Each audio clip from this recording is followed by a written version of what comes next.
Rudy Rocha has accomplished more in 2 different languages than most have accomplished in 1. His tour of Texas started in 1965 in his hometown of San Antonio at Radio Cuca, KUKA, taking those Cuca Power dedications. After a brief stop at Cono, it was west on I-10 to the 150,000-watt flamethrower X-Rock 80 in El Paso, Juarez. From El Paso, Rudy made his way to a stop at the legendary Mighty 1190 KLIF in Dallas. Then it was south to the Rio Grande Valley with stops at KRGV, KDUV, and KGAR. The 1980s brought Rudy back home to San Antonio with stints at KZZY, KLLS, KSRR, and a return to Cono, where he handled the midday shift and music director duties, keeping the station consistently near the top of the ratings long after most other AM signals faltered.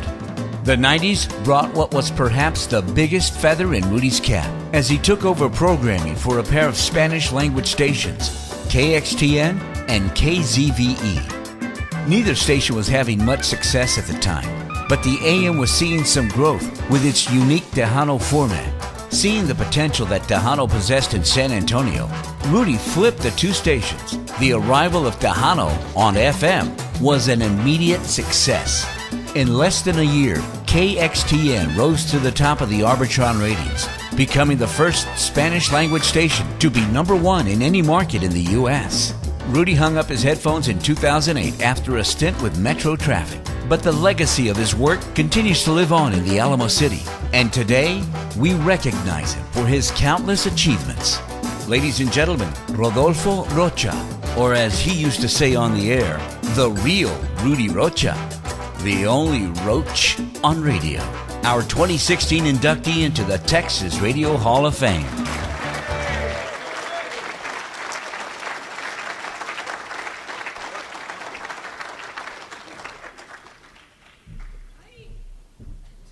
That was fun. Who was that guy? Jeez. It was, this is a fun event. So again, before I go anywhere with this, thanks to Josh and everybody involved with the Texas Radio Hall of Fame for putting this beautiful event together and recognizing folks that, live and breathe in the other part of this business.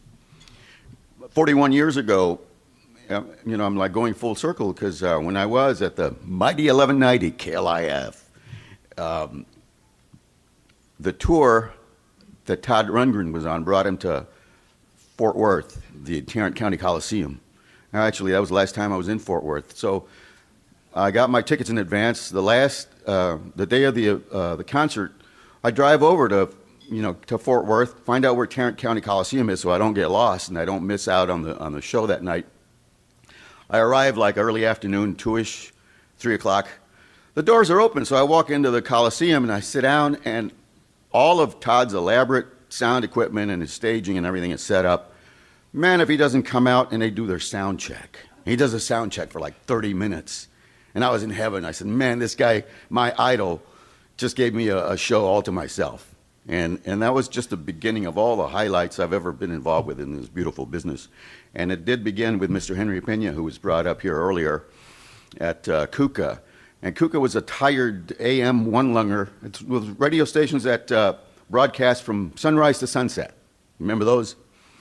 And but we were a dynamite. With his skills and his momentum, he had that radio station humming. We had little assistance from the late Don Cowser, who came over and he set up a top 40 format for us on our teen show in English, which had great ratings for a little radio station like that gave fits to the other AMers in town, like the Konos and the KTSAs. And he, like he said, he took a real estate turn and then went into television. I wanted to work in major market radio, so I applied to KTSA, KONO. They wouldn't hire me. They said, well, we need somebody with experience. I said, I've been in radio 4 years. He said, well, major market. And I'm like, what is San Antonio, a dump? But anyway, so I got hired regardless. Through the back door, I became a news anchor for Kono, Kitty. And then Henry said, Rudy, I'm going to launch a radio station. Do you want to come with me? Let's go to El Paso. Let's launch X-Rock 80. And I said, beautiful, man. I want to get out of here. I mean, I didn't mind being a news anchor at the station, but my heart is in being a DJ. And so we're in El Paso. We launch TRHOF. You know, our anchor personality there was Steve Krosno. I don't know if you've heard of the name, but Google him or YouTube Steve. He's hilarious. I had a beautiful program director named Charlie Van, and I learned things from Charlie Van when it came time for me to program. Charlie Van called his air staff together, his full-timers. He says, I got good news and bad news for you guys. He says, the good news is I'm giving you off on Sundays. Yeah, all right, way to go, Charlie. The bad news, and we're like quiet and we're like waiting, and he says, all of you have to show up to my house for the Dallas Cowboys football game on Sundays.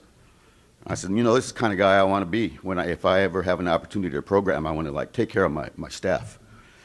And so I come back to Kono because, you know, what happened, TRHOF was bought out from the Mexican owner, the previous owner. I'm talking to a friend named Steve Sellers, who's also here with us today. The big San Antonio entourage is here, by the way. And I'm saying to Steve, you know, I want to do more than what's going on here in this radio business. I just don't know if I have it. He said, Rudy, you know what? Don't ever sell yourself short. He told me that, and it kind of just opened my eyes. And I'm like, you know, I should be more confident, be more aggressive, be more positive in this business, because that's kind of what you need, in a way, if you want to get to where you want to go. And so one of the other highlights, I'm there at Kono. We are not doing real well in the ratings. We're kind of floundering a little bit. The program director decides, well, you know what we can do? We can bring in a secret weapon. We can bring in the X Factor. Let's hire Barry Boogaloo K from KILT Houston. Let him do our afternoon drive during the summer. It'll kick up our ratings. And I'm going to pat myself on the back with this one, because this guy all slick with the leathers and the pompadour and the black hair like Elvis and the pork chop sideburns comes into the studio, and he says, I've been listening to the radio station. I'm coming over here to work. He says, I'm Barry. I'm like, oh, Barry K. I was like, you know, like a kid, just, you know, and couldn't get over that. I am meeting the Barry K. And he says to me, yeah, I've been listening all day long to this radio station. And I'm like, and I want to say something to you. And I go, oh, what? He says, I think you're the best sounding DJ on the air.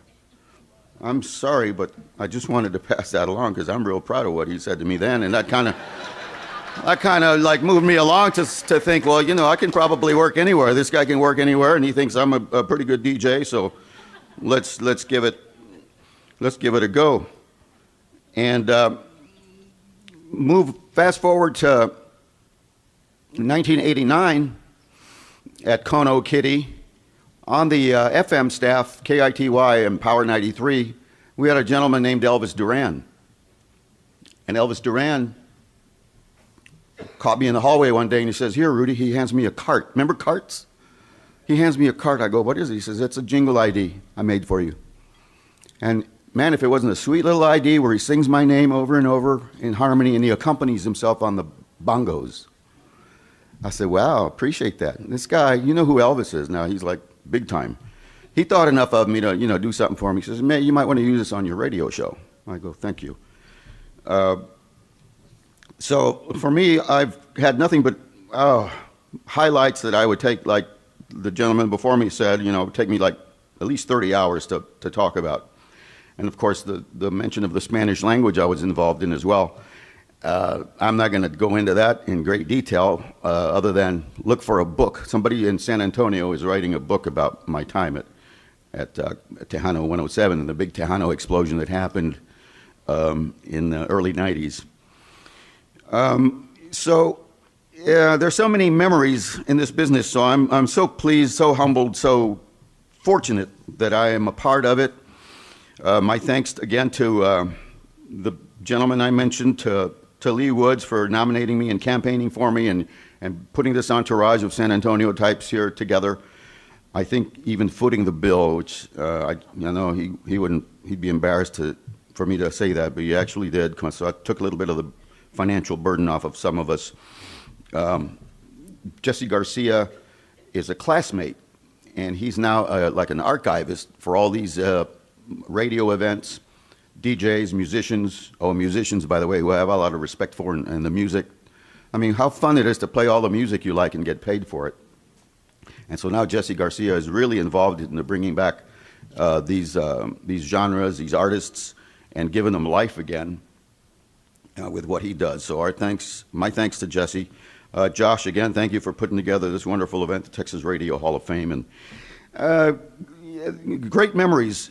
So, you get on in age, and so now that I'm old, now you become a little more philosophical, and so you ask yourself, well, what are you going to leave as a legacy? What did you offer humanity?